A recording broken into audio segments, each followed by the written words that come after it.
That resulted in my kids being taken from me July 1st because I failed to protect them because I let mother back into the house.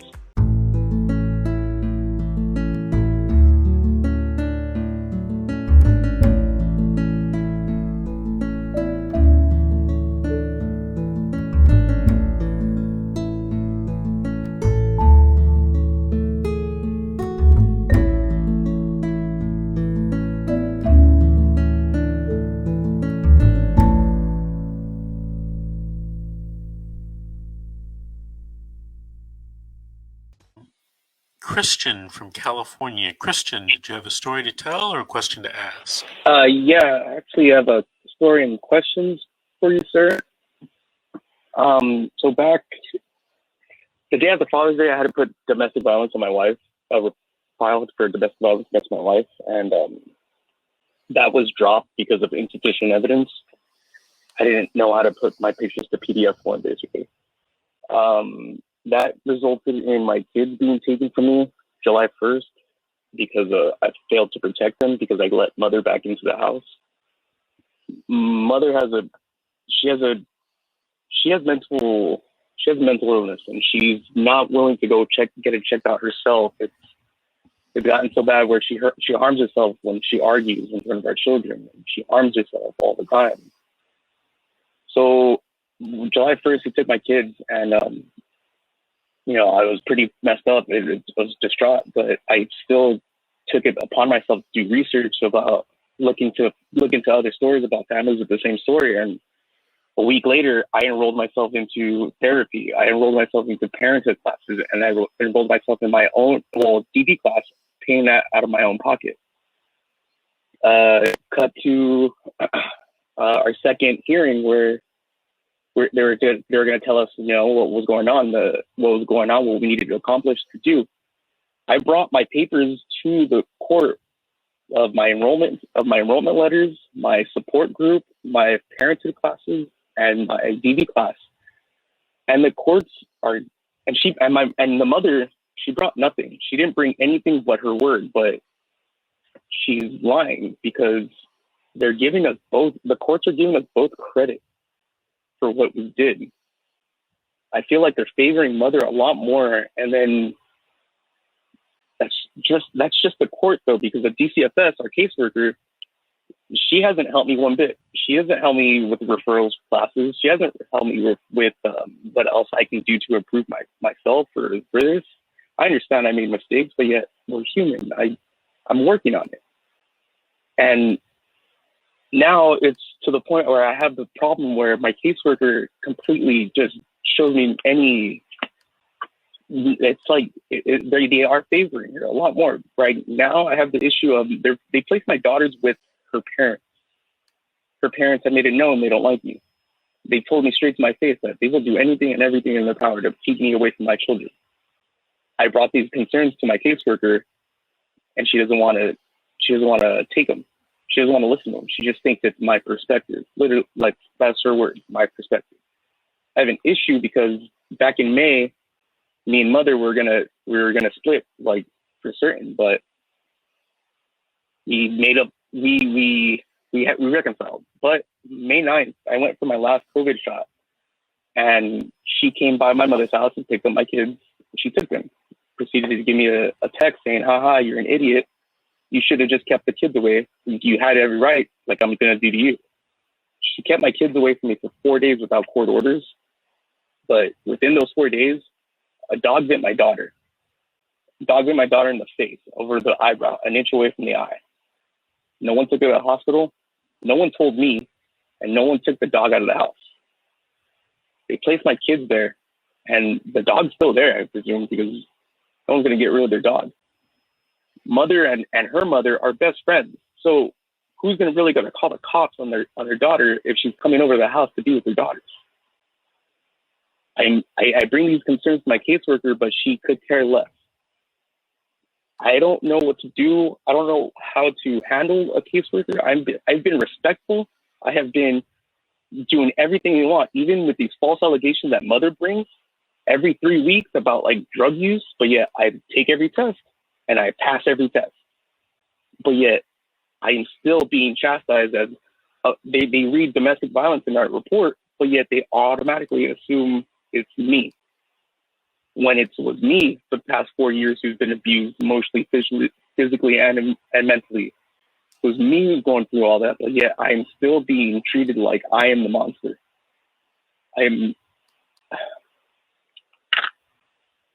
kids are 2 years old. I have two twin girls. And they just put them with their mother's parents. And I don't know what to do against this caseworker. I would like you to email me. I can help you with your visitation and with reunification, because it sounds to me that you're lost. And if you email me in the morning, I touch base and I can help you kind of grab the reins a little bit. My email is. Are you ready? Go on. It's Erin, ERIN, Carranza, CARRANZA 247 @gmail.com. Okay. And it sounds to me that you just need a little bit of, you need to refocus you. We need to get you more organized. And no, I mean, you have legitimate complaints, but I don't think that you're presenting them well. I'm not trying to be offensive, but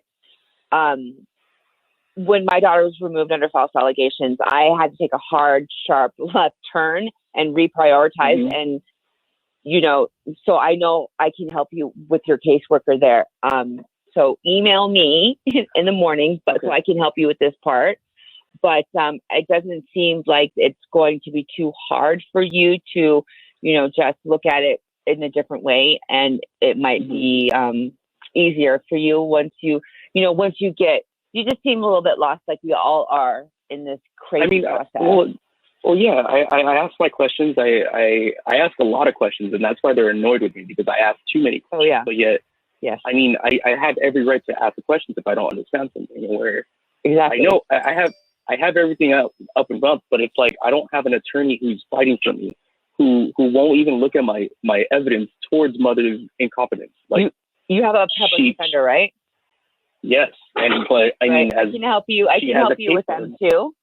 I can help you with them too. I can help you reprioritize and represent your case to your public defender and get their attention. And I did it with my attorney. I didn't like her when I started, and since the end of my case, 3 minutes. So it's just reprioritizing and presenting your case in a different manner. Okay. So I can help you with that. Thank you so much. I have a second quick part. Mother, I found out I've been with Mother for 6 years, and I just found this stuff out in our DI report when we talked to the investigator. So Mother's been in and out of mental institutes for the same exact issues, but with her other significant others. She harms herself. She cuts herself in front of. I'm going to stop you right there. I'm going to stop you. I'm going to tell you that that stuff is important, and I had to deal with it. But when it comes to your CPS case and you with your daughter and your visitation, you need to not worry about what mom is doing. You need to worry about what you are doing, because you are going to go down a spiral and you're going to spin and spin and spin. So you need to focus on what you got to do. Only you. 2 minutes. I understand. Because you're going to make yourself crazy. I understand. And I can help you. I can help you with that too. Hey, Christian. Yes. Christian, this is one of the hardest things in the world that you're gonna do, and you're gonna have to change your thinking on this thing. And if you call Erin and call us, we can help you do that. But like I asked the other lady, I go, look, do you want to win or do you want to be right? No, I mean, I want to win, but what do you mean change my view on it? You're approaching the case the wrong way. Right, your perspective. You need to change. Because you're trying to prove everybody else guilty instead of trying to get yourself innocent. Prove yourself. That's what you should be focusing on. Okay. You shouldn't be focusing on everybody else's issues. Just get yourself right. That's what. Yeah, that's what your I case totally get is. that. So I totally get that, but I mean, I wanted to just ask about like how does the mental health come into the play with the whole court? Like, I mean, I also honestly I did care for mother. I don't want her to be out of my girl's life, but yet I also want her to get like the help that she needs. Christian, we have to sign off right now. We're just running out of time. Last thing I would tell you is don't worry about the mother and her mental health. Worry about yourself and your own case. Thank you for calling. Thank you for listening. We've come to the end of the show. I want to thank everybody for listening and calling in. And we're going to see you next week on the radio.